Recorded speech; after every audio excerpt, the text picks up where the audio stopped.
कहां तक हुआ था? है? क्या? कौन थे?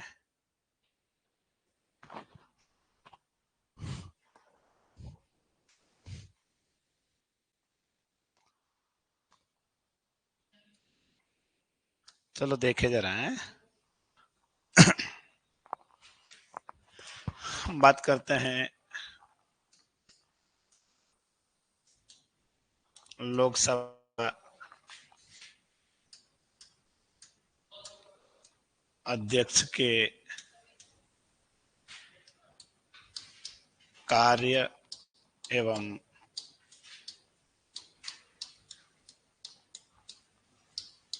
शक्तियां। लोकसभा अध्यक्ष के कार्य एवं शक्तियां, ठीक है ना।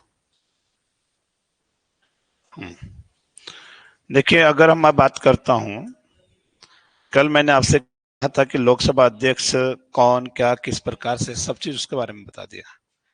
उसके कार्य और शक्तियों के बारे में अगर हम बात करते हैं तो देखिएगा, मतलब मैं लोकसभा अध्यक्ष के कार्य शक्तियां बता रहा हूं तो आप सीधा इसे अप्लाई करोगे विधानसभा अध्यक्ष पर भी, उसके भी वही होंगे, मतलब है ना। सभापति के भी वही होंगे राज्यसभा के अंदर। तो यहाँ पे सबसे पहले ध्यान देना, लोकसभा अध्यक्ष का जो प्राथमिक कार्य की अगर मैं बात करता हूं, या इनके जो प्राथमिक कार्य क्या है, इसका प्राथमिक कार्य है लोकसभा की बैठकों को संचालित करना। क्या करना है? लोकसभा की बैठकों का संचालन करना, लोकसभा की कार्यवाहियों को व्यवस्थित करना। ये सब किसका काम होता है? तो यहाँ पे ध्यान देना, इसका कार्य क्या है? लोकसभा की जो क्या है, बैठकें हैं, तो लोकसभा की बैठकों को क्या करना है? संचालित करना है। क्या करना बच्चा? संचालित करना, या लोकसभा की बैठकों को व्यवस्थित करना, ठीक है। तो लोकसभा की बैठक को संचालित करना, लोकसभा की बैठकों को व्यवस्थित करना, या लोकसभा की बैठकों को नियंत्रित करना, ये सब किसका काम होता है? लोकसभा व्यवस्थित करना व नियंत्रित करना। कोई दिक्कत तो नहीं? वैसे ही विधानसभा के अंदर किसका काम होगा? ये विधानसभा अध्यक्ष का। तो लोकसभा का अध्यक्ष देखता है कि लोकसभा की बैठकें कैसे रेगुलेट होगी, मतलब किस प्रकार से इनका संचालन किया जाएगा, है ना। लोकसभा की बैठकों को व्यवस्थित करना, मतलब कि कब बैठक होगी, कब नहीं होगी, किस दिन होगी, किस समय होगी, ये सारी चीजें, मतलब है ना। और लोकसभा की बैठकों को नियंत्रित करना, एक कंट्रोल करना भी इसी का काम होता है। मतलब सदन के अंदर, लोकसभा के अंदर इसी का सारा सर्वस्वाधिकार होता है, पहली बात। दूसरा देखिएगा बच्चे, अगर मैं बात करता हूं, जो लोकसभा की बैठक है, अगर लोकसभा के अंदर जो सत्र चल रहा है, बैठक हो रही है, और कोई मतभेद उत्पन्न हो जाता है, क्या हो जाता है आपसी? कोई मतभेद उत्पन्न हो जाए तो उसका निर्णय भी कौन लेगा? अगर मतभेद मतलब आपसी विवाद हो रहा है लोकसभा के अंदर, तो लोकसभा के अंदर होने वाले मतभेदों का, जो मतभेद होते हैं, उनका समाधान भी किसके द्वारा किया जाता है? उससे संबंधित निर्णय भी कौन लेता है? लोकसभा अध्यक्ष लेता है ना।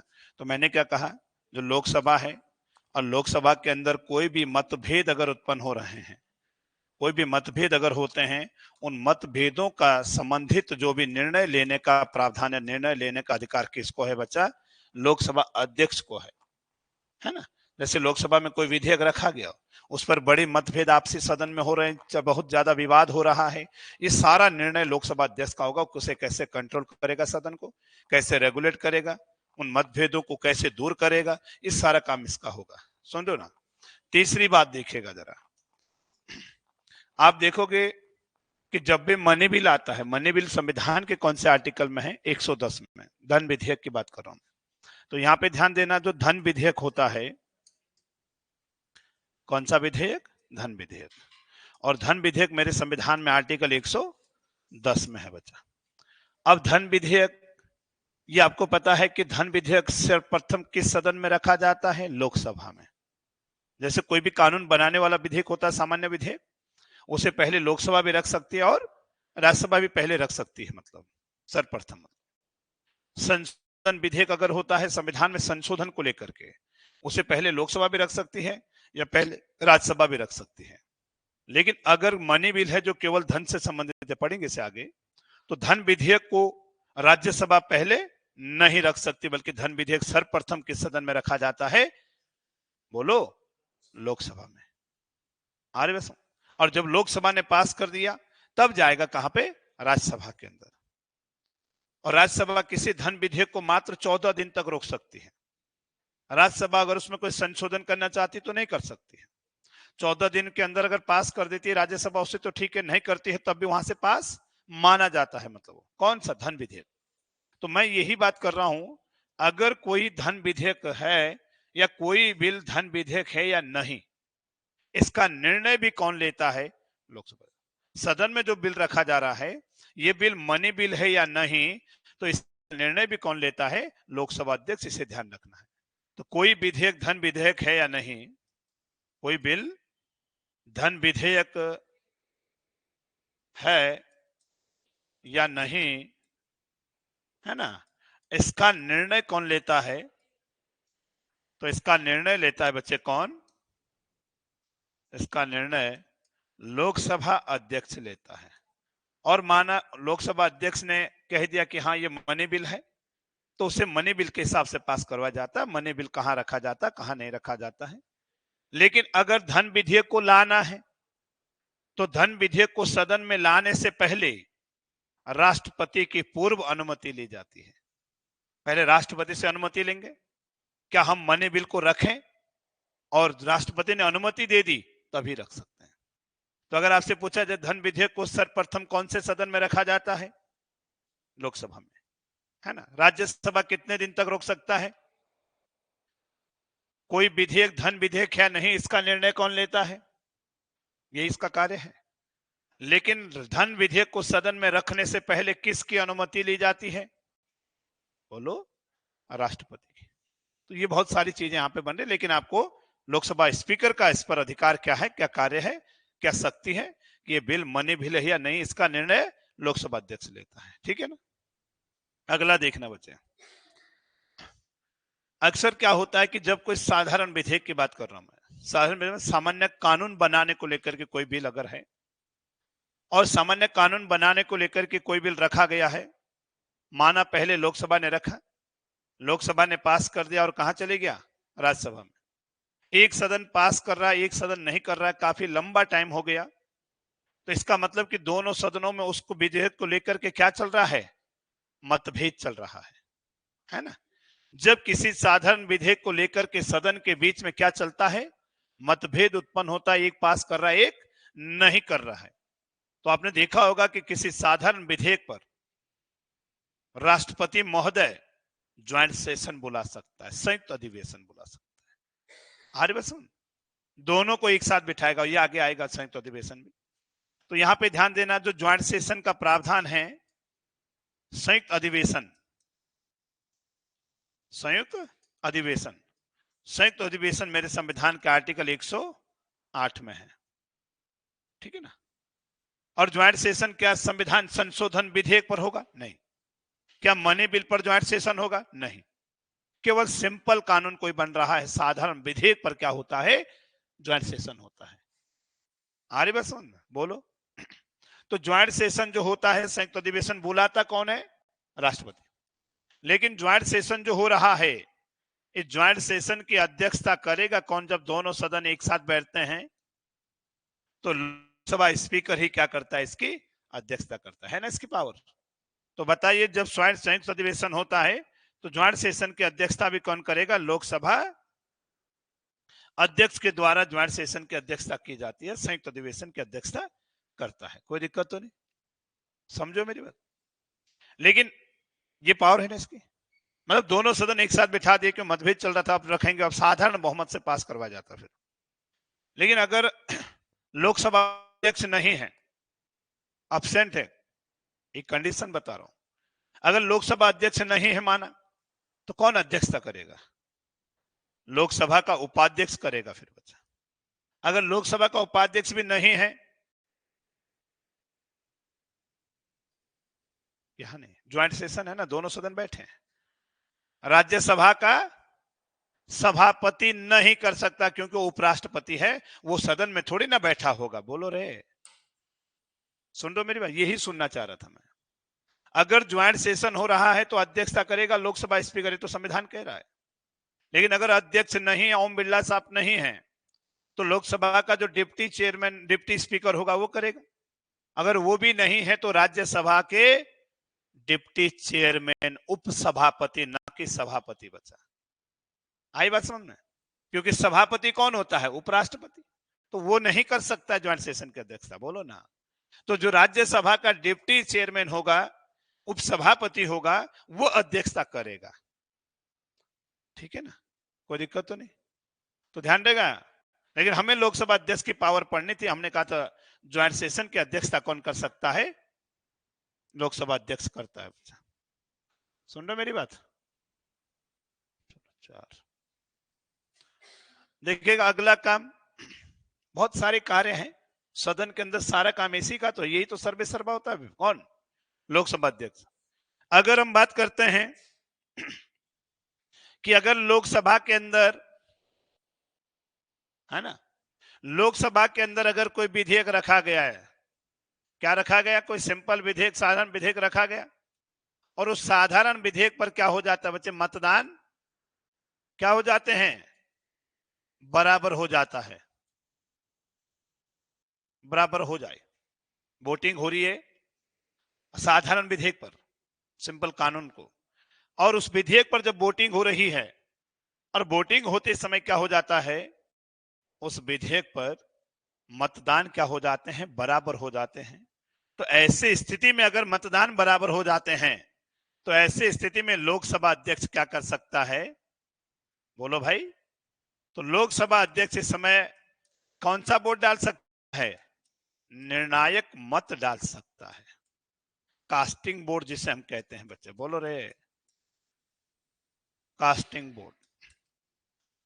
तो किसको निर्णायक मत डालने का अधिकार है? और विधानसभा में और राज्यसभा में सभापति। अगर वोटिंग हो रही है ना, और माना बराबर हो गया, 200-200 बराबर हो गया है, तो बिल पास हुआ? कहां हुआ भाई? बहुमत कहां हुआ? बराबर हो गया, बिल तो पास ही नहीं हो रहा है। साधारण विधेयक की बात कर रहा हूं मैं। तो इस समय स्पीकर महोदय अपना कास्टिंग वोट डाल सकता है, निर्णायक मतलब जिधर हाँ कर डाले, जिधर डाले। बोलो ना, सुन रहे हो मेरी बात? कोई दिक्कत नहीं? तो याद रखना कि निर्णायक मत डालने का अधिकार भी किसको है? स्पीकर महोदय को है। तो देखो इसकी पावर देख रहे हैं ना आप लोग। अगला, अगर हम बात करते हैं, अगर कोई सदस्य दल बदल, क्या कहा मैंने? दल बदल कानून। एक चीज बताई, कब बना था एंटी डिफेक्शन लॉ? 1985 में। 52वां संविधान संशोधन जो हुआ था 1985 में, मेरे संविधान के अंदर 10वीं अनुसूची भी जोड़ी गई थी। शेड्यूल नंबर 10 किससे संबंधित है? 10वीं अनुसूची दल बदल कानून से संबंधित नहीं है क्या?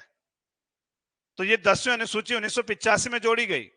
कौन सा अमेंडमेंट किया गया था? 1952वां 1985 में, 52वां। तो आपसे अगर ये भी पूछे कि दल बदल कानून कब बना था, तो दल बदल कानून बना था 1985 में। दल बदल जानते हो ना, बता रखा मैंने पहले। अब जो दल बदल कानून है जो 1985 में बना, तो देखिएगा दल बदल का मतलब एक पार्टी से दूसरे पार्टी में कोई विधानसभा सदस्य, लोकसभा सांसद पार्टी को छोड़कर जा रहा है, तो दल बदलू हो जाएगा ना। अगर कोई सदस्य दल बदल कानून के तहत दोषी पाया जाता है, मैं भारतीय जनता पार्टी के टिकट पर विधायक जीता हूं, और मैं क्या कर रहा हूं, बाद में मैं कांग्रेस की सदस्यता ले लेता हूं, तो मैं दल बदल कानून के तहत क्या हो गया? दोषी हो गया। बच्चे मैंने पढ़ा रखा दल बदलू आपको। तो दल बदल कानून के अनुसार अगर मैं दोषी हूं, तो मेरी सदस्यता विधायक में रहूंगा ना रहूंगा, इसका निर्णय कौन ले सकता है? स्पीकर महोदय। आगे बस। तो दल बदल कानून के तहत, दल बदल कानून के तहत यदि कोई सदस्य क्या पाया जाता है? बोलो रे, दोषी पाया जाता है, तो उसकी सदस्यता का निर्णय भी कौन लेगा? स्पीकर महोदय, क्योंकि स्पीकर उसको पद से हटा देगा सीधे सीधे। सुन रहे ना, कोई दिक्कत तो नहीं। आज अगर माला बीजेपी के टिकट पर जीती है, कौन? माले राज्य लक्ष्मी टिहरी से सांसद है, बीजेपी के टिकट पर जीती है, और आज क्या कर लेती है? कांग्रेस पार्टी की सदस्यता ग्रहण कर लेती है, तो वो दल बदल कानून के तहत दोषी है, दल बदलू है मतलब वो, और दल बदलू है तो उसकी सदस्यता चले जाएगी। बच्चा कौन? लोकसभा अध्यक्ष ओम बिरला साहब निर्णय लेंगे और उसकी सदस्यता को क्या कर देंगे? समाप्त कर देंगे। बच्चे कोई दिक्कत तो नहीं।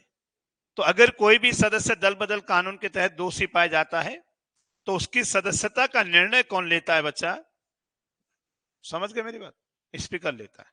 लेकिन अगर कोई सदस्य निर्योग्यता से ग्रसित है, डिस्क्वालिफिकेशन, निर्योग्यता का मतलब जो ऐसे लोकसभा सदस्य बनने के लिए जो योग्यता थी, और लोकसभा सदस्य बनने के लिए जो योग्यता है, माना मैंने योग्यता में गड़बड़ी करके मैं जीत गया हूं, और बाद में पता चलता है कि यार ये तो योग्यता फुलफिल नहीं कर रहा है, तो योग्यता इनकम्प्लीट नहीं थी, बोलो ना, तो मैं निर्योग्यता से ग्रसित हो गया ना, मेरी योग्यता है ही नहीं और मैं जीत गया।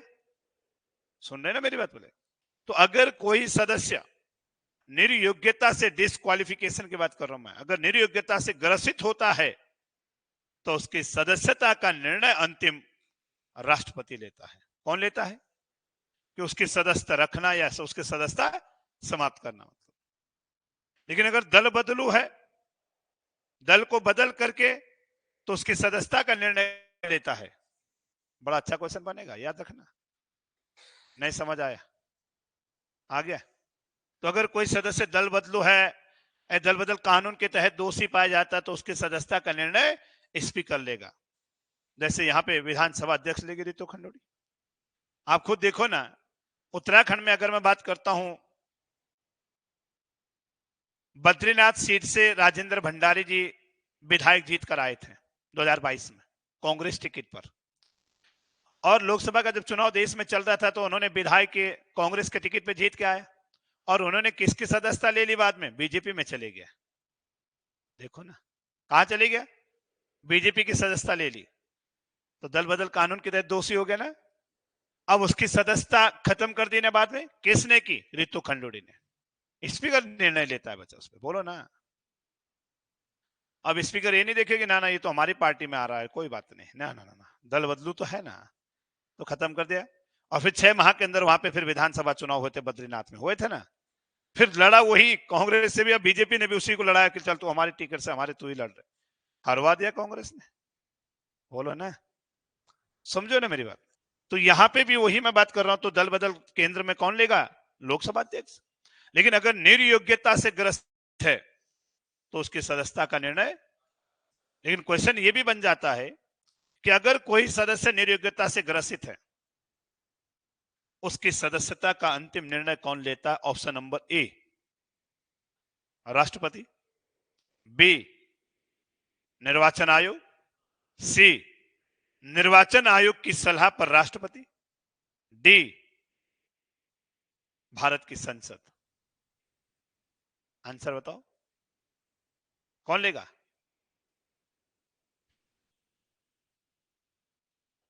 निर्योग्यता की बात कर रहा हूं मैं,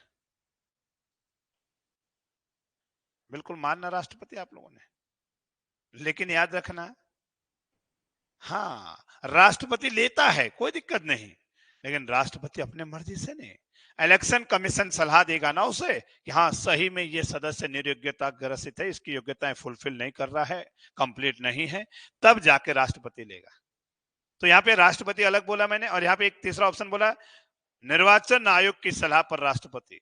मार देना ये वाला ऑप्शन। राष्ट्रपति निर्णय लेता तो है, लेकिन किसकी सलाह पर लेता है? इलेक्शन कमीशन ऑफ इंडिया की सलाह पर राष्ट्रपति क्या लेता है? ऐसा निर्णय लेने का काम करता है बच्चा, समझो मेरी बात, बोलो रे। चलो अगला देखिएगा, यहाँ पे अगला बात करें 7वीं।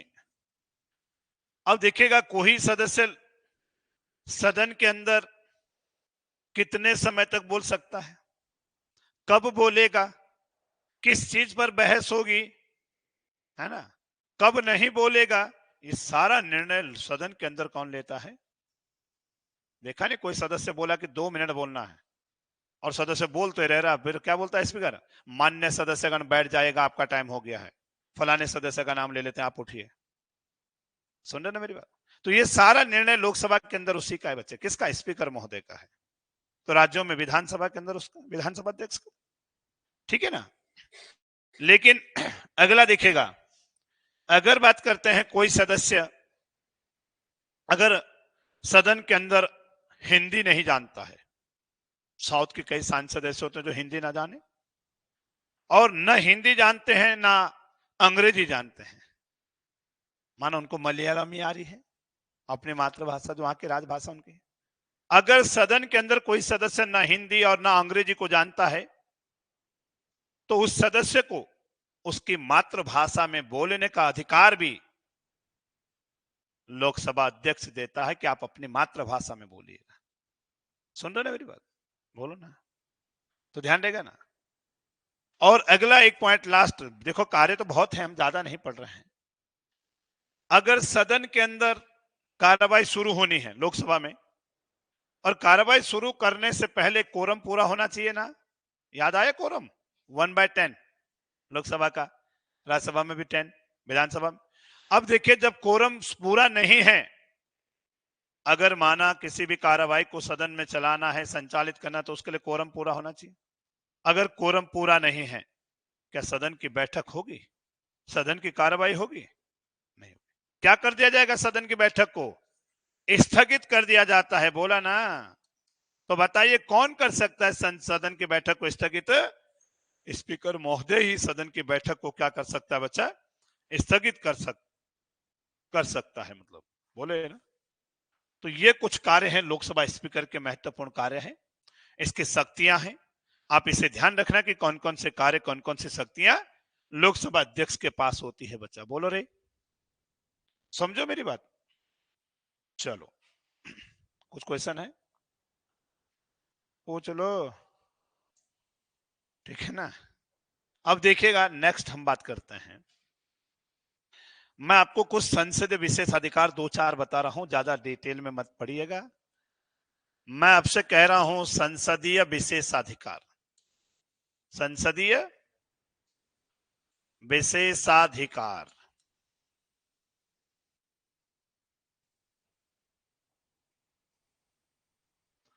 संसदीय विशेष अधिकार मतलब, देखिएगा, इस संसदीय विशेष अधिकार की अगर मैं बात करता हूं, संसद के द्वारा कुछ स्पेशल राइट दिए जाते हैं। और इस संसदीय विशेष अधिकार में जो मैं बात कर रहा हूं, ये केंद्र में अगर मैं बात करता हूं बच्चे, किसकी?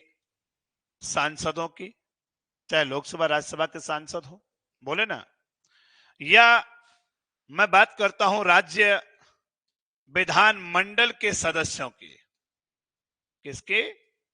विधानमंडल के सदस्यों के, चाहे विधानसभा या विधान परिषद के सदस्य, मतलब विधायक वगैरह। तो सांसदों और विधानमंडल, राज्य के विधानमंडल के सदस्य और संसद के सदस्य जो होते हैं, याद रखना, ये जनता के प्रतिनिधि होते हैं ना। बोलो, इनको जनता चुनकर भेजती है ना, चाहे किसी को प्रत्यक्ष रूप से भेजे चाहे अप्रत्यक्ष रूप से भेजे, लेकिन है तो जनता के प्रतिनिधि हैं, इसीलिए इनको जनप्रतिनिधि कहा जाता है। मतलब बोले ना, अब प्रधान मत ले लेना, यहाँ पे हम केवल लोकसभा और संसद और राज्य विधानमंडल की बात कर रहे हैं। तो राज्य विधानमंडल या संसद के जो सदस्य हैं, जनता के द्वारा चुने जाते हैं, और जनता द्वारा चुने गए प्रतिनिधि होने के नाते इन्हें क्या है? जनप्रतिनिधि कहा जाता है। और जनप्रतिनिधि होने के नाते मेरे संविधान में इनको कुछ विशेष अधिकार देता है, कुछ स्पेशल राइट इनके लिए रखे गए हैं। मतलब आई बात समझ में? तुम्हारे हमारे लिए नहीं, हम कोई प्रतिनिधि थोड़ी ना है जनता के, केवल सांसदों और राज्य विधानमंडल के सदस्यों की मैं बात कर रहा हूं, ठीक है ना। तो जनप्रतिनिधि होने के नाते मेरे संविधान में इनके लिए कुछ विशेष अधिकार का देने का प्रावधान किया गया है। और क्या क्या विशेष अधिकार है, 2-4 अधिकार मैं आपको बता देता हूं। तो यहां पे ध्यान देना, जो सांसद होते हैं, सांसदों को जो विशेष अधिकार मेरे संविधान में आर्टिकल 105 के तहत प्राप्त है बच्चे। बोले, संसद के सदस्यों के विशेष अधिकारों का उल्लेख कौन से आर्टिकल में है?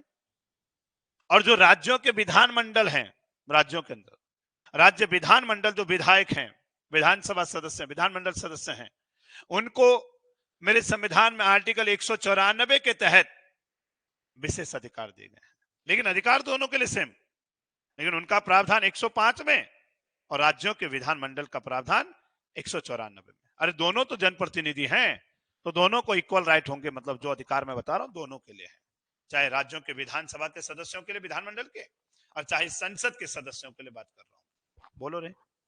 अब यहां पे देखिएगा क्या क्या अधिकार इनको विशेष अधिकार दिए गए हैं। दो चार अधिकार हम बता देते हैं, इसे ध्यान से समझना जरा। क्या अधिकार है, पहली बात ध्यान देना, जब भी संसद का सत्र होता है बच्चा, क्या कहला जाता है, संसद के सदस्यों के सत्र के दौरान, संसद के सदस्यों के सत्र के दौरान, तो ध्यान देना मेरी बात, जैसे संसद का सत्र हो रहा है माना, और सत्र के दौरान या संसद के संसद के सत्र के दौरान, कोई दिक्कत तो नहीं, संसद के सदस्यों के सत्र के दौरान या सत्र प्रारंभ होने के 40 दिन पहले, या मैंने क्या कहा, सत्र के कितने दिन पहले, 40 दिन, 40 दिन पहले, वह सत्र के 40 दिन बाद,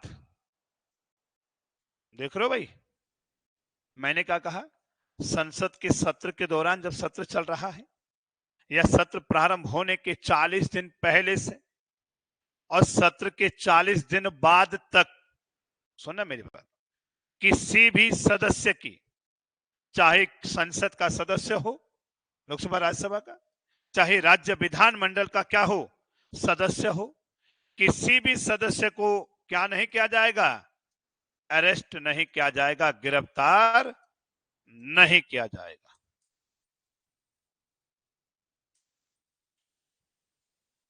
सुन लेना मेरी बात पहले। और तुम और हम अपराध करते हैं तो हमें रातों रात उठा के ले जाते हैं, ये तो है जनप्रतिनिधि है, तो इनको कुछ अधिकार दिए गए हैं। अब देखना अभी, तो मैंने क्या कहा कि संसद या राज्य विधानमंडल के सदस्यों को जो आर्टिकल 105 194 के तहत जनप्रतिनिधि होने के नाते इनको कुछ विशेष अधिकार दिया है संविधान। और पहला देखेगा, संसद के सत्र के दौरान या सत्र के 40 दिन पहले या 40 दिन बाद किसी भी संसद के सदस्य को, और या तो राज्य विधानमंडल का सत्र चल रहा है तो उनके सत्र के दौरान, मतलब किसी भी संसद के सदस्य को क्या नहीं किया जाएगा, गिरफ्तार नहीं किया जा सकता है। समझ गए ना, बोलो। लेकिन ये जो गिरफ्तार नहीं किया जाता है, ये छूट केवल याद रखना, विशेष अधिकार सिर्फ सिविल मामलों के लिए दी गई है। यह छूट किस मामले के लिए, ये छूट किस मामले के लिए दी गई है, सिविल मामलों के लिए दी जाती है बच्चा, सिविल मामलों के लिए दी गई है। आपराधिक मामलों के लिए, बोलो, आपराधिक मामलों के लिए यह छूट नहीं दी जाती है। बोलो रे, नहीं समझ आई बात? आपराधिक मामला और सिविल मामला जानते हो आप लोग? नहीं जानते। आपराधिक मामला होता है क्रिमिनल मामला, या जिसे हम फौजदारी मामला कहते हैं, जैसे मर्डर करना, हत्या करना, जिसमें अरेस्टिंग होती है, एफआईआर होती, मतलब या एफआईआर का, जिसमें जैसे मर्डर करना, हत्या करना, या जो भी इस तरह की घटनाएं होती है उनको क्या कहते हैं, क्रिमिनल क्राइम कर दिया है। बोलो ना, कोई दिक्कत तो नहीं। लेकिन सिविल मामले क्या होते हैं, जैसे जिनमें कोई जेल नहीं जा रहा एकदम, जिनमें क्या होता है, जैसे जमीनी संबंधी विवाद हो रहा है, तलाक को लेकर के पति पत्नी का केस चल रहा है, उसमें जेल अरेस्टिंग थोड़ा ना हो रही है भाई। बोलो ना, सुन रहे हो मेरी बात? किराए को लेकर के कोई विवाद हो रहा है, मकान मालिक से साथ किराए को लेकर के विवाद हो रहा है, तो जेल थोड़ा ना जाओगे आप लोग, केस ही होगा, जांच चलती रहेगी। बोलो ना, जेल थोड़ा ना जाओगे। बोलो ना, सुन लेना मेरी बात पहले, समझ रहे हो? तो मैंने क्या कहा, लेकिन अगर दहेज एक्ट वाला सिस्टम क्या है, आपराधिक मामला है या क्रिमिनल वो सिविल मामला है? दहेज आपराधिक है भाई, जेल नहीं जाता सीधे है। दहेज एक्ट लगा देते हैं, वो लड़कियों का यही तो का सीखा हुआ है। लड़ाई हो रही पता नहीं किस कारण से, जाते हैं पति पे दहेज एक्ट लगाओ बोल, क्योंकि तभी ये जेल जाएगा, है ना। तो यहाँ पे ध्यान देना, मैं वही कह रहा हूं कि जो ये कह दिया किसी सदस्य के लिए सत्र के दौरान या सत्र के 40 दिन पहले और 40 दिन बाद तक किसी भी सदस्य की क्या नहीं होगी, गिरफ्तार नहीं किया जाएगा। केवल किस मामले में नहीं किया जाएगा? सिविल मामले में नहीं किया जाएगा।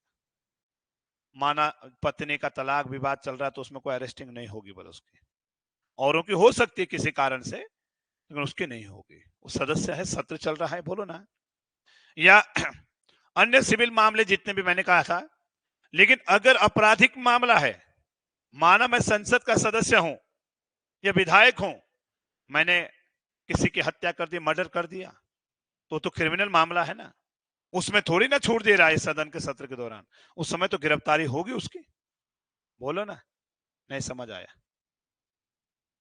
आया या हाँ ना बोलो भाई, आ गया ना, जोर से बोलो, ठीक है ना। तो मैंने क्या कहा कि गिरफ्तारी आपराधिक मामलों में होगी, मतलब, है ना, लेकिन सिविल मामलों में नहीं होगी। कब नहीं होगी? और दिन तो होगी ना जब सदन का सत्र ना चल रहा हो, बोलो ना। इस सत्र के दौरान की बात कर रहा हूं, उससे 40 दिन पहले, 40 दिन बाद, तो सत्र के दौरान तो है ना इनको विशेष अधिकार कुछ। चलो, दूसरा विशेष अधिकार इनको क्या है? देखो बहुत सारे हैं, व्यक्तिगत रूप से, सामूहिक रूप से हैं, लेकिन मैं सारे बता रहा हूं मिक्स करके आप लोगों को। दूसरा अधिकार अगर मैं बात करता हूं, जिस समय संसद का सत्र चल रहा हो, क्या बोला मैंने? जिस समय संसद का क्या चल रहा हो, सत्र चल रहा हो, ठीक है ना। जब सत्र चल रहा है, माना अभी बजट सत्र शुरू हो गया है या अभी शीतकालीन सत्र चल रहा है, तो जिस समय सदन का सत्र चल रहा होता है, उस समय किसी भी सदस्य को गवाही देने के लिए, क्या है बच्चे, गवाही देने के लिए सदन की बिना अनुमति के नहीं बुला सकते हैं। माना अगर सत्र चल रहा है, अभी माना 2-3 महीने तक सत्र चल रहा है, और उस समय किसी सदस्य को गवाही देने के लिए बुलाना है, तो बुला सकते हैं, लेकिन बिना सदन की अनुमति के नहीं जा सकता। सदन मतलब लोकसभा स्पीकर जब तक अनुमति नहीं देगा, आप जाइए दिए, तब तक नहीं जा सकता है, बोलो रे। तो मैंने क्या कहा, जिस समय संसद का सत्र चल रहा होता है, उस समय किसी भी सदस्य को बिना सदन की अनुमति के गवाही देने के लिए, क्या है, नहीं बुलाया जा सकता है। बोल, लेकिन कब बुलाया जाएगा? जब सदन की क्या होगी, अनुमति होगी कि हाँ जाइए, तब जाके, नहीं तो नहीं बुला सकते कि आप गवाह देने आ जाओ, बोलो रे। नहीं समझ आया? आगे मैं पूरा नहीं लिख रहा हूं इसे बोर्ड पे, फिर इतना थ्योरी कितना लिखूं मैं, सुन रहे हो ना मेरी बात। तीसरा देखिएगा, एक खास बात है, जो सांसद होते हैं ना, चाहे लोकसभा, राज्यसभा, चाहे विधानसभा के सदस्य होते हैं विधानमंडल के अंदर, तो जो सांसद होते हैं या राज्यों के विधानमंडल के सदस्य होते हैं, देखो यही बात बच्चे विधानमंडल पर भी आई होगी, मतलब मैं संसद की बात कर रहा हूं यहाँ पे, विधानसभा के अंदर भी होती, मतलब ये बात है, उनको भी तो विशेष अधिकार है। तो जब संसद का जो सांसद होते हैं, इनको सदन के अंदर बोलते हैं ना ये, तो इनको ध्यान देना कि इनको सदन के में स्वतंत्रता होती है विचार और अभिव्यक्ति की, जैसे आपको आर्टिकल 19 देता है। तो यहां पे ध्यान देना, सांसदों को सदन में इनको एक अधिकार दिया जाता है, विचार एवं किसकी, अभिव्यक्ति की स्वतंत्रता होती है। विचार एवं अभिव्यक्ति की क्या होती है, स्वतंत्रता होती है, किसको, सांसदों को। और जो इनको सदन के अंदर विचार और अभिव्यक्ति की स्वतंत्रता दी जाती है, तो यहां पे ध्यान देना, इसका मतलब प्रदान करता है, लेकिन याद रखना यहां पे स्वतंत्रता का मतलब कि संसद के अंदर देखा होगा, ये किसी भी चीज के बारे में चर्चा कर सकते हैं, इनको बोलने की आजादी, वहां पे हर माहौल, हर चीज के बारे में चर्चाएं कर सकते हैं, मतलब बोलो ना। क्योंकि ये कह रहा है संसदों को, सदन में विचार और अभिव्यक्ति की आजादी है, बोलने की आजादी है। बोलो, आप किसी भी चीज के बारे में क्या कर सकते हैं, चर्चा कर सकते हैं, मतलब बोलो ना। लेकिन सभी के बारे में स्वतंत्रता तो है, लेकिन एक चीज ध्यान रखना, अगर न्यायाधीशों के, किसकी बात कर रहा हूं मैं, जो सुप्रीम कोर्ट, हाई कोर्ट के जजेज होते हैं, न्यायाधीशों के आचरण के बारे में सदन के अंदर कोई चर्चा, इसे रोक देगा। आप किसी भी चीज पर चर्चा कर सकते हैं, उनका राइट है, बच्चा बोलो ना, उनका अधिकार है, क्योंकि उनको भी सदन के अंदर विचार और अभिव्यक्ति की आजादी, उनको बोलने की आजादी है, जिस भी विषय पर चर्चा करना चाहे कर सकते हैं। लेकिन मैंने कहा यह आजादी क्या नहीं है, न्यायाधीशों के आचरण, उनके चरित्र पर, उनके कैरेक्टर पर सदन के अंदर कोई चर्चा, यह अभिव्यक्ति की स्वतंत्रता संविधान उनको नहीं देता, उनके बारे में कोई आचरण पर कोई सवाल नहीं करेगा। हाँ, एक शर्त पर उनको छूट दे दी जाती है, न्यायाधीशों के आचरण या चरित्र पर तभी चर्चा कर सकते हैं अगर किसी न्यायाधीश को हटाने का प्रस्ताव सदन के अंदर है, क्योंकि हटा रहे तो उस पर आरोप तो लगा होगा, तब तो कर सकते ना चर्चा। देख रहे ना, नहीं समझ आई बात। केवल न्यायाधीशों के आचरण पर नहीं विचार अभिव्यक्ति की स्वतंत्रता, केवल एक शर्त पर है, अगर न्यायाधीशों को हटाने का प्रस्ताव सदन के अंदर है तो उनके आचरण पर सवाल कर सकते हैं, उस पर चर्चा कर सकते हैं, अन्यथा कभी भी न्यायाधीशों के आचरण पर कोई चर्चा नहीं कर सकते हैं, और चाहे उनको कितनी भी बड़ी आजादी है। मतलब आई बात समझ में, पक्का? तो ये भी आपको क्या रखना है बच्चा, ध्यान रखना है। मतलब जब न्यायाधीशों को हटाने के प्रावधान पर विचार प्रस्ताव लाया होगा तभी उनके आचरण पर सवाल उठा सकते हैं, नहीं तो कभी भी न्यायाधीशों के आचरण पर सदन में कोई विचार अभिव्यक्त नहीं कर सकते हैं, चाहे वो और चीजों के बाद सबके कर सकते हैं। चलो बच्चा, ठीक है ना। अगला पॉइंट यहां पे ध्यान देना, सदन को यह भी अधिकार है, सदन को मतलब जिसमें राज्य के सदन बोले या विधानमंडल बोले या संसद, सदन को यह भी अधिकार देता है बच्चे, यह विशेष अधिकार, कि जो व्यक्ति, क्या कहा मैंने, जो व्यक्ति संसद का सदस्य नहीं है, जो व्यक्ति संसद का सदस्य नहीं है, और वो क्या है, संसद का सदस्य नहीं लेकिन वो सदन के अंदर बैठा हुआ है, तो मेंबर नहीं है, मतलब तो सदन उसे सदन से क्या कर सकती है, हटा सकती है कि आप मेंबर नहीं, आप क्यों बैठे हैं, आप बाहर जाइएगा। ये सामूहिक अधिकार है उनका, मतलब बोलो रे, पूरा सदन उसे सदन से हटा सकता है, कोई दिक्कत तो नहीं, सुन रहे हो मेरी बात। अगला विशेष अधिकार क्या है, नेक्स्ट ध्यान देना, पांचवें की बात कर रहा हूं, जो सदन के, अगर हम बात करते हैं अध्यक्ष या सभापति, लोकसभा के अंदर लोकसभा अध्यक्ष और राज्यसभा के अंदर कौन, सभापति, अगर अनुपस्थित है, मतलब सदन के सभापति या अध्यक्ष क्या है, अनुपस्थित हैं, और सदन परिसर में किसी सदस्य की कोई क्या होनी है बच्चा, याद रखना, गिरफ्तारी होनी है, चाहे आपराधिक मामला ही क्यों ना हो, देख लो ना। तो अगर मैंने कहा कि अगर सदन में अध्यक्ष, लोकसभा अध्यक्ष या राज्यसभा का कौन, सभापति, क्या है, ये दोनों माना क्या हो रखे हैं, अनुपस्थित हैं, और हो सकता है लोकसभा या राज्यसभा, और वहां पे किसी सदस्य की क्या होनी है, अरेस्टिंग। आपको तो देखा सर अरेस्ट नहीं हो सकते, लेकिन सिविल मामलों में नहीं होंगे ना, आपराधिक में तो हो सकते हैं। लेकिन अगर किसी सदस्य की क्या हो रही है, गिरफ्तारी होनी है, और ये क्या है, सदन के अंदर अब्सेंट है, ओम बिरला साहब जी नहीं है लोकसभा में, और लोकसभा से किसी सदस्य की क्या होनी है, गिरफ्तारी होनी है, तो सदन को जब तक ये सदस्य अध्यक्ष सभापति नहीं आते हैं, लोकसभा के अंदर लोकसभा स्पीकर नहीं आएगा, सदन को उस गिरफ्तारी को रोकने का अधिकार है कि अभी कोई गिरफ्तार नहीं होगा, अभी हमारे अध्यक्ष यहां नहीं है ना, विशेष अधिकार। और तुम्हारी और हमारी गिरफ्तारी तो रोकेगा कोई है? पता भी नहीं चलता कैसे उठाते हैं, ठीक है ना, बोलो, समझ रहे हो ना मेरी बात। तो मैंने कहा कि अध्यक्ष और सभापति, राज्यसभा के अंदर सभापति अनुपस्थित है और वहां से किसी सदस्य की गिरफ्तारी होनी है, तो सदन क्या कर सकता है, सामूहिक रूप से कि बिना अध्यक्ष और सभापति के या सभापति की अनुपस्थिति के बगैर किसी की गिरफ्तारी रोक सकता है कि अभी नहीं होगी, क्योंकि अध्यक्ष नहीं है, सभापति नहीं है। मतलब देखो ना, है ना विशेष अधिकार, कोई दिक्कत तो नहीं। और तीसरा अगर हम बात करते हैं, अगला एक पॉइंट छठवां, देखिए आपने देखा होगा संसद के अंदर कई बार लड़ाई झगड़े तक चलते हैं, कभी कभी तो थप्पड़ भी लग जाती है। हाँ, कभी कभी तो सदन के अंदर इतना बवाल हो जाता है, चाहे राज्यों में बात करें, विधानमंडलों के अंदर कुर्सियां उठा के पटक दी जाती हैं। तभी तो अब ऐसी कुर्सियां लगा दी जो उठाई नहीं जाती है, बिल्कुल ज्वाइंट कर दिए हैं, कहीं कोई मार ना दे किसी को, है ना।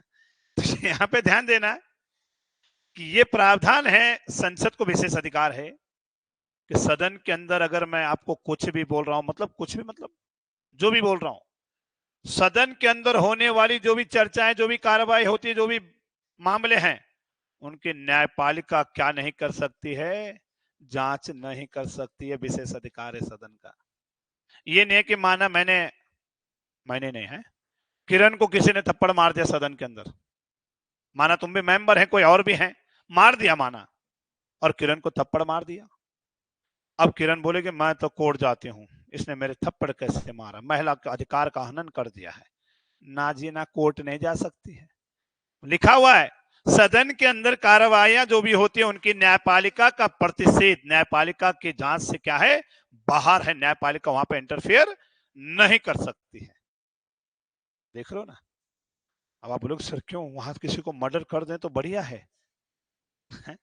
अरे भाई, वहां का जस्टिस, वहां का न्यायपालिका खुद कौन है, स्पीकर है। अगर सदन के अंदर कोई, सदन का नियंत्रण करने का काम उसका है। सदन के अंदर कोई सदस्य अगर गरिमाओं का उल्लंघन कर रहा है, किसी सदस्य को गलत शब्दों का प्रयोग करते हुए बोल रहा है, तो उसको पनिशमेंट देना, उसको सजा देना, उसको जुर्माना लगाना, ये सारा काम वहां का न्यायपालिका कौन है, इस सदन का सभापति या सदन का अध्यक्ष होता है। बच्चे बोलो ना, उसको पावर है। लेकिन न्यायपालिका की जांच से बाहर है। न्यायपालिका वहां पे कोई जांच नहीं कर सकती कि क्या बोला है, बताओ, है ना। इसीलिए तो सदन के अंदर जो भी बोलना होता है वहीं तो खूब बोलते हैं, बाहर क्यों नहीं बोलते किसी के लिए, हैं? समझ रहे हो ना मेरी बात। हाँ, चलो, शब्द बहुत है हमारे पास, पर प्रतिबंध भी है ना। चलो, यहां तक ध्यान रहेगा। तो ये संसद के सदस्यों को सामूहिक या व्यक्तिगत विशेष अधिकार दिए गए हैं कि क्या क्या 105 194 के तहत विधानमंडल के सदस्यों के लिए भी और संसद के सदस्यों के लिए भी क्या है बच्चे, स्पेशल राइट, स्पेशल अधिकार मेरे संविधान में दिए गए हैं। समझो ना। अब दल बदल में आपको पढ़ा चुका हूं 10वीं अनुसूची में, अब यहाँ पे ज्यादा डिबेट उसके नहीं करूंगा, मतलब ठीक है ना, कोई दिक्कत तो नहीं। ठीक है, यहाँ पे अब हम बात करते हैं, इसमें नेक्स्ट टॉपिक हमारा, नेक्स्ट क्या, इसी में संसदीय अभी भाग 5 में ही बात करेंगे। और भाग 5 में कौन सा टॉपिक, क्या क्या हुआ था अभी तक आपका, बोलो।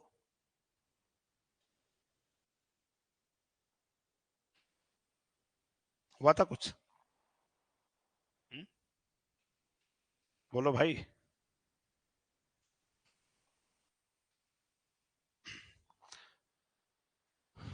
देखेगा, जब हमने कहा था आप लोगों को कि संसद के क्या होते हैं बच्चा, सत्र होते हैं, और संसद के एक वर्ष में मिनिमम कितने सत्र हो सकते हैं, 2 बताया था ना आप लोगों को, और मैक्सिमम अनिश्चित 3 कहा बोला मैंने, मैक्सिमम कोई प्रावधान नहीं है। देख लो जरा, यहाँ पे ध्यान देना, संसद के जब भी कोई कानून बनाना होता है तो संसद सदन काय में होना चाहिए, सत्र में होना चाहिए। और हमारे यहाँ प्रावधान है कि संसद का एक वर्ष में, देख लो बच्चा, एक वर्ष में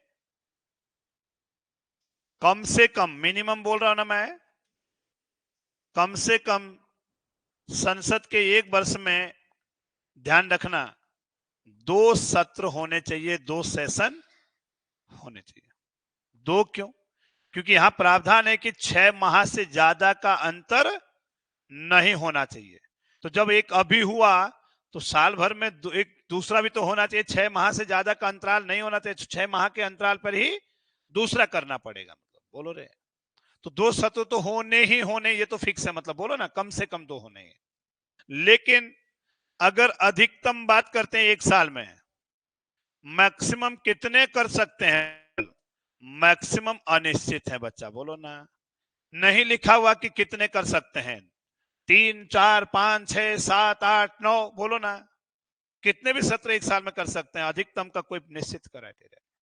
लेकिन अभी भारत में सामान्यतः वर्तमान में जो चल रहा है, क्या बोला मैंने? भारत में सामान्यतः वर्तमान में हम जो सत्र चलते हैं, तो वर्तमान में सामान्यतः 3 सत्र हमारे यहां होते हैं अभी। मिनिमम 2 तो होने होने, लेकिन हम कितने कर रहे हैं? 3। मैक्सिमम अनिश्चित हो सकते हैं, 5 भी हो सकते हैं। अभी कितने सत्र चलते हैं? 3।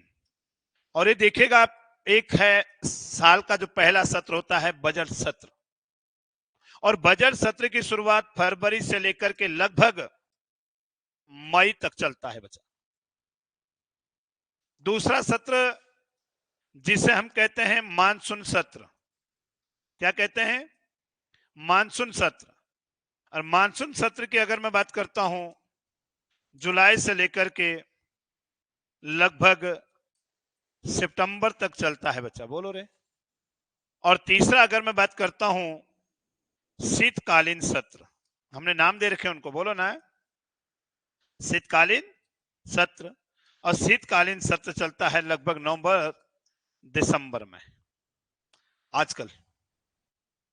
तो साल का पहला सत्र कौन सा होता है और अंतिम कौन सा होता है? 3 सत्र हमारे यहां होते हैं अभी सामान्यतः हम करते हैं संसद, बोलो ना। सत्र का मतलब सत्र में बैठना। मतलब जब भी कोई नीति, कोई नियम, कोई कानून बनाने होते हैं, कोई विधेयक पास करने होते हैं, तो संसद सत्र में होना चाहिए, तभी तो बिल रखोगे। अब जब सदन का सत्र ही नहीं चल रहा, अवकाश है, तो कैसे सत्र से कानून बनाओगे भाई?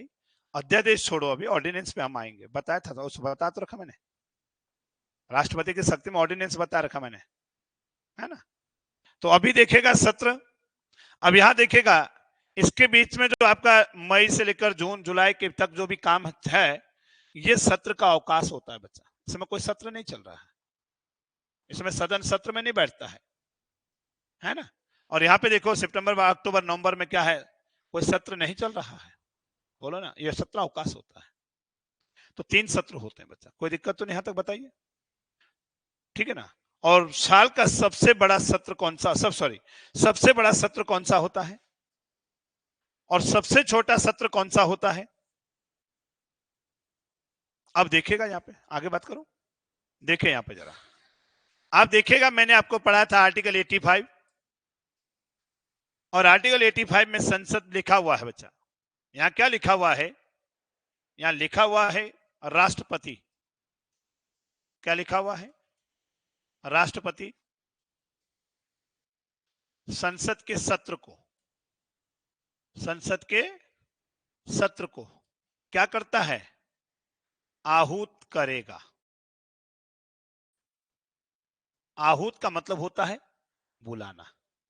तो अगर आपसे पूछा जाए संसद के सत्र को कौन बुलाता है, कि जैसे बजट सत्र का टाइम आने वाला है, तो राष्ट्रपति ही संसद को कहता है कि देखिए भाई, आपका सत्र का टाइम आ गया है, सद बजट सत्र को क्या करो, शुरू कर दो, बोलो ना।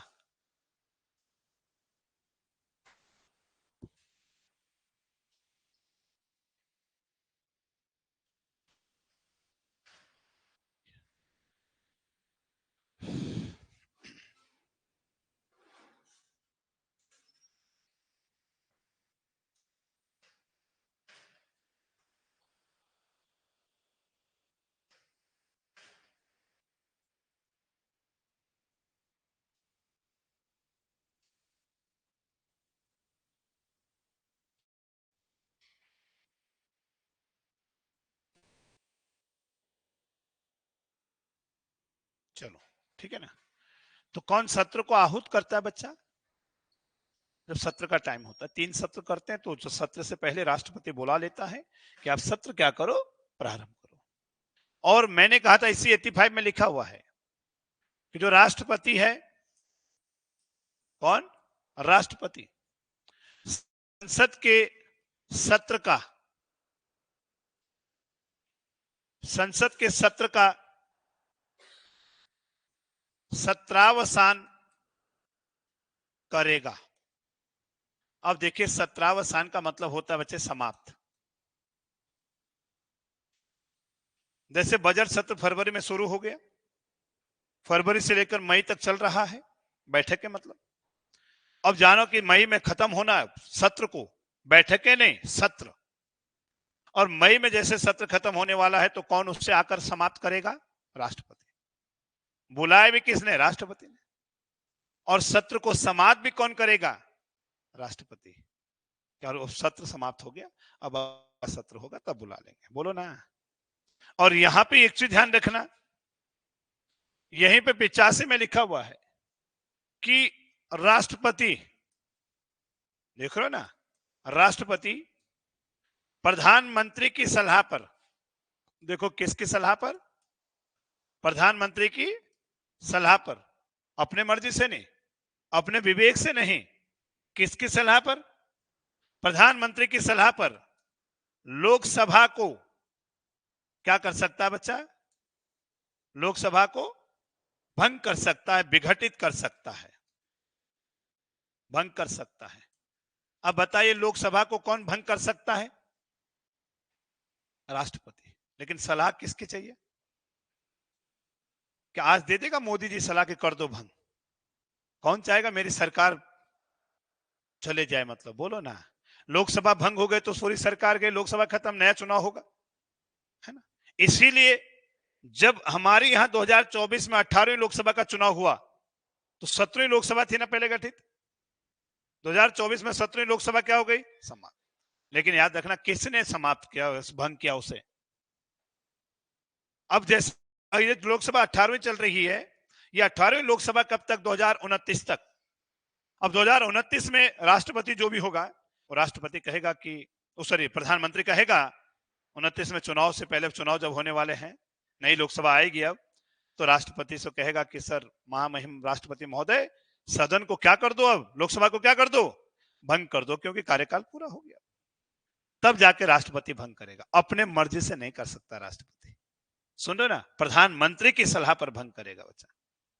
और प्रत्येक 5 साल में तो लोकसभा भंग होती है ना, क्योंकि लोकसभा अस्थायी सदन है, लेकिन राज्यसभा स्थायी सदन है, राज्यसभा तो भंग होता ही नहीं है। ध्यान रहेगा, बोले तो ये ध्यान रखना है कि कब क्या है, किस प्रकार से है, बोलो ना। तो यहां पे एक शब्द तो आया था बच्चे, सत्रावसान। सत्रावसान का मतलब होता है सत्र को समाप्त करना। कौन कर सकता है ये, राष्ट्रपति। आर्यवसन, समाप्त करना। एक शब्द आता है यहां पे, अगर मैं बात करता हूं बैठक, जब सत्र प्रारंभ हो गया है कब, फरवरी से, और मई तक चलेगा, अब तो दिन प्रतिदिन बैठकें होती रहेगी ना, तो बैठकें अलग हो गई है और सत्र अलग होता है। सत्र पूरे को कह रहे हैं, बैठकें तो पर डे, दिन प्रतिदिन की जो बैठकें होती थी सदन के अंदर, उनको हम क्या कहते हैं, बैठकें कहते हैं बच्चे, बोलो ना। यहां तक कोई दिक्कत तो नहीं। तो ध्यान रहेगा कि बैठक क्या होती है और सत्र क्या होते हैं और सत्रावसान क्या होता है, मतलब बोलो रे, ठीक है ना। लेकिन अगर हम बात करते हैं, एक शब्द आता है, सत्र समझ गए ना, सत्रावसान समझ गए ना, बैठकें समझ गए ना, लेकिन एक शब्द आता है जिसको हम कहते हैं स्थगित। ये भी आपको पता होगा, स्थगित। चलो देखना जरा, देखो ये शब्द समझने जरूरी है। स्थगित, क्या सत्र स्थगित होता है, नहीं। स्थगित क्या होती है, बैठक, है ना। और मैंने आपसे कहा था कि सत्र को आहूत तो राष्ट्रपति करता है, सत्रावसान राष्ट्रपति करता है, लोकसभा को भंग भी राष्ट्रपति करता है प्रधानमंत्री की सलाह पर, लेकिन सदन की बैठक को स्थगित कौन करता है ना। ये तो नहीं कर सकता राष्ट्रपति, नहीं। स्थगित का मतलब बैठक चल रही है कि नहीं, बोलो ना। अब यहां पे ध्यान देना कि स्थगित करने की जो मैंने बात की है, तो स्थगित कब होते हैं, क्या होते हैं? तो एक चीज ध्यान देना कि सदन की बैठकों को स्पीकर महोदय क्या कर सकता है? स्थगित करता है। बच्चा कौन करता है? और राज्यों में कौन करेगा? विधानसभा अध्यक्ष, है ना। अब यहां पे देखेगा सर, स्थगन का मतलब कि बैठक को कुछ समय के लिए, कुछ घंटों के लिए, कुछ दिनों के लिए, सप्ताह के लिए क्या कर सकते हैं बच्चे? निलंबित कर सकते हैं या स्थगित कर सकते हैं। मतलब इसी को कहते हैं स्थगित। मतलब लोकसभा स्पीकर क्या कर सकता है? जो बैठकें हैं, इन बैठकों को कुछ घंटों के लिए बच्चा, कुछ दिनों के लिए, बोलो ना, या कुछ सप्ताह के लिए क्या कर सकता है? बैठक को स्थगित कर सकता है। मतलब निलंबित कर देगा, मतलब कि अभी कोई बैठक नहीं हो सकती, 4 दिन तक कोई संसद की बैठक नहीं होगी। सत्र तो चल रहा है, बजट सत्र माना, लेकिन 4 दिन तक सदन की बैठक को निलंबित कर दिया गया। तो यही होते हैं स्थगन। मतलब सुन रहे हो ना मेरा, कि नहीं होगा मतलब, या सप्ताह के लिए कर दिया गया, या दिनों के लिए कर दिया गया है, ठीक है ना। और लोकसभा में कौन कर सकता है स्थगित? लोकसभा अध्यक्ष। और राज्यसभा में कौन कर सकता है? और विधानसभा में कौन कर सकता है? अरे राज्यसभा में राज्यसभा सभापति करेगा ना, उपराष्ट्रपति जो होगा। और विधानसभा में कौन करता है? विधानसभा अध्यक्ष। तो स्थगन प्रतिदिन हो सकता है, दिन में भी हो सकता है। और ये स्थगन क्यों होता है बच्चे प्रतिदिन? माना अगर कोई शोक हो जाता है, किसी पूर्व नेता, पूर्व प्रधानमंत्री की मृत्यु हो जाती है और अब सत्र का चल रहा है, माना 2-3 महीने का सत्र चल रहा है, तो ये आज प्रधानमंत्री की मृत्यु हो गई, तो स्पीकर महोदय कह देता कि देखो हम शोक के रूप में 3 दिन तक सदन के बैठकों को स्थगित कर देते हैं, है ना। तो शोक के रूप में हो सकता है। या अगर गणपूर्ति नहीं होती है, मैंने बोला ना अभी, कोरम पूरा नहीं है, स्थगित नहीं होगी बैठक। या सदन के अंदर अव्यवस्थाएं उत्पन्न हो जाती है, हल्ला हो रहा है, विपक्ष आंदोलन कर रहा है, विपक्ष चिल्ला रहा है, स्पीकर उठ करके चल दिया, सदन की बैठक को कुछ दिनों के लिए स्थगित कर दिया। लो, दिन भी ना बोला, अनिश्चित समय, जा बेटा कब तक हो गया पता ही नहीं। या वो ये भी कह सकता है कि 2 घंटे के लिए बैठक को स्थगित कर दिया जाता, अपने आप चल दिया, चिल्लाओ सब चुप। या 1 सप्ताह के लिए सदन की बैठक को स्थगित कर दिया जाता है, तो 1 सप्ताह के लिए दिन, बोलो ना। तो 2 प्रकार से स्थगन कर सकता है ना। एक तो बच्चे निश्चित समय लेके आ जा रहा है, बोलो ना। निश्चित समय का मतलब जिसमें आगे की बैठक का समय बता दिया जा रहा है, कि माना इन्होंने कह दिया कि 2 दिन के लिए स्थगित कर दिया जाता है, तो देखो ना कल और परसों के लिए स्थगित है, नरसों फिर होगी। या बोल दिया कि 2 घंटे के लिए, तो 2 घंटे बाद तो सत्र बैठेगा, फिर बैठक बैठेगी भी, सत्र तो चल ही रहा लेकिन बैठक होगी। या 1 सप्ताह के लिए, तो 1 सप्ताह तक नहीं, 1 सप्ताह बाद तो फिर बैठेगा ना, बोले। तो इसी को हम कहते हैं जब निश्चित समय के स्थगन किया जाता है, जिसमें अगली तिथि बताई जा रही है या अगली बैठक का समय निर्धारित कर दिया गया कि इतने दिन के लिए अगली होगी, उसी को हम कहते हैं सामान्य स्थगन। बच्चा क्या कहते हैं? सामान्य स्थगन कहा जाता है। लेकिन एक ऐसा कि सदन की बैठक को कुछ दिनों के लिए स्थगित कर दिया जाता, कुछ दिन, अब कितने दिन भाई, अगली तिथि का समय तो निर्धारित ही नहीं है ना। या सदन की बैठक को कुछ घंटों के लिए स्थगित कर दिया जाता है, भाई कितने घंटे के लिए पता ही नहीं है बैठक को कब तक। तो ये कैसा स्थगन हो गया? अनिश्चित समय के लिए किया जा रहा है।